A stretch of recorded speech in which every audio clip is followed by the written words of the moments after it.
فَلْيَنْظُرِ الْإِنسَانُ مِمَّ خُلِقَ مِن مَّاءٍ دَافِقٍ يَخْرُجُ مِن بَيْنِ الصُّلْبِ وَالتَّرَائِبِ إِنَّهُ عَلَىٰ رَجْعِهِ لَقَادِرٌ۔ بس انسان دیکھے کہ وہ کس چیز سے پیدا کیا گیا ہے۔ وہ ایک اچھلتے ہوئے پانی سے جو پشت اور سینے سے نکلتا ہے اس سے پیدا کیا گیا ہے۔ یقیناً جس اللہ نے اس کو پیدا کیا ہے وہ اس کے لوٹانے پر خوب قدرت رکھنے والا ہے۔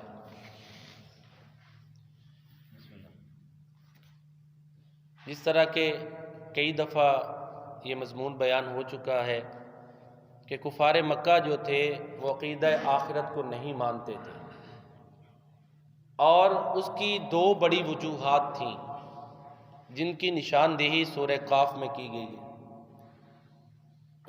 اللہ تعالیٰ فرماتے ہیں قَدْ عَلِمْنَا مَا تَنْقُصُ الْأَرْضُ مِنْهُمْ وَعِنْدَنَا کِتَابٌ حَفِیظٌ۔ ایک وجہ یہ تھی کہ اب جو لوگ فوت ہو چکے ہیں، مٹی میں مٹی ہو چکے ہیں، پھر بعض ایسی جگہیں ہیں کہ پہلے وہ بے آباد اور قبرستان تھے، اب آبادیاں ہیں۔ پھر اس کے علاوہ بعض دفعہ یہ دریا کے کٹاؤ ہوتے ہیں سمندر کے، ٹھیک ہے جی، وہ ساری کی ساری زمین وہ ڈیڈ باڈی سمیت سمندر کا حصہ بن جاتی، بہہ جاتی ہیں۔ اب اتنے لوگ فوت ہو چکے ہیں، مٹی میں مل کر مٹی ہو چکے ہیں، تو عقلی طور پر وہ اعتراض کرتے تھے۔ دیکھیں نا کتنے ہی ایک ایک جگہ پہ کتنے دفن ہو جاتے ہیں۔ تو اللہ نے فرمایا ہمیں پتہ ہے جو زمین میں سے جو کچھ کم ہوتا ہے، تو وہ اللہ کی قدرت کو انسان کی قدرت پر قیاس کرتے تھے، اس لیے عقیدہ آخرت کا انکار کرتے تھے۔ تو اللہ تعالیٰ کے لیے کوئی مشکل نہیں ہے، ارواح تو اجسام سے نکل جاتی ہیں، کچھ قومیں جو ہے تباہ ہوئیں، کچھ بستیوں کو اللہ تعالیٰ نے الٹ دیا، کچھ سیلاب کی نظر ہوتے ہیں، کچھ یہ والکینو یہ آتش فشاں پھٹتے ہیں، بستیاں کی بستیاں نیچے آ جاتی، پتہ ہی نہیں ہے۔ تو اللہ قادر ہے، ان اللہ علی کل شیء قدیر۔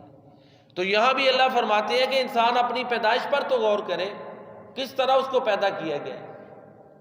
مٹی تھا، پھر یہ سسٹم ایک تناسل کا سسٹم ہے، اس کو اللہ نے جاری کیا۔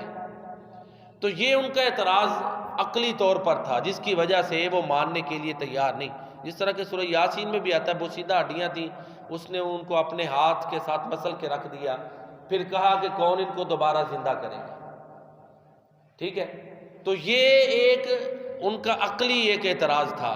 تو اللہ کی قدرت جس نے اتنے بڑے آسمان، یہ عالم بالا کا نظام، انسان کی تخلیق کا نظام ہے، ان پر انسان غور کرے تو پھر یہ بات سمجھ آتی ہے۔ سورہ مومنون میں بھی یہی مضمون ہے، اور وہاں بھی اللہ تعالیٰ نے انسان کو باقاعدہ اس کی پیدائش، یہ ایمبریو کہتے ہیں، ایمبریالوجی، علم الجنین، ماں کے پیٹ میں جو بچہ ہوتا ہے اس کو جنین، جن بھی اسی سے بنا ہے نا، جو چیز ان سین ہو، جس کو دیکھا نہ جا سکے، اس کے لیے لفظ جیم نون عرب استعمال کرتے ہیں۔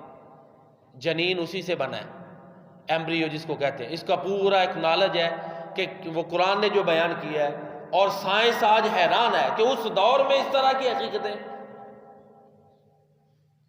اور باقاعدہ ہم ادھر جب ہماری پی ایچ ڈی کی کلاس تھی نا تو ادھر لیکچر ہوتے ہیں، تو ایک ادھر اسلامک یونیورسٹی کا اسٹوڈنٹ تھا ایم فل کا، لیکن وہ سائنس کے تھے، ان کے باقاعدہ ایک لیکچر کا اہتمام کیا، اس کی اسپیشلائزیشن ہی ایمبریالوجی پہ تھی کہ علم الجنین، اور اس کے اوپر ریسرچز تھی۔ وہ ظاہر ہے سائنس کا مضمون ہے، ہم آرٹس کے ہیں، تھوڑی بہت تو چلو ہوا، لیکن اتنی گہرائی میں تو نہیں سمجھ آتی، جتنا قرآن میں اتنا ہمیں سمجھ آتا ہے۔ اس کو تو بہتر جو سائنٹسٹ ہے وہی بیان کر سکتا ہے نا، ہر مضمون ہر بندے کے بس کی بات نہیں ہے۔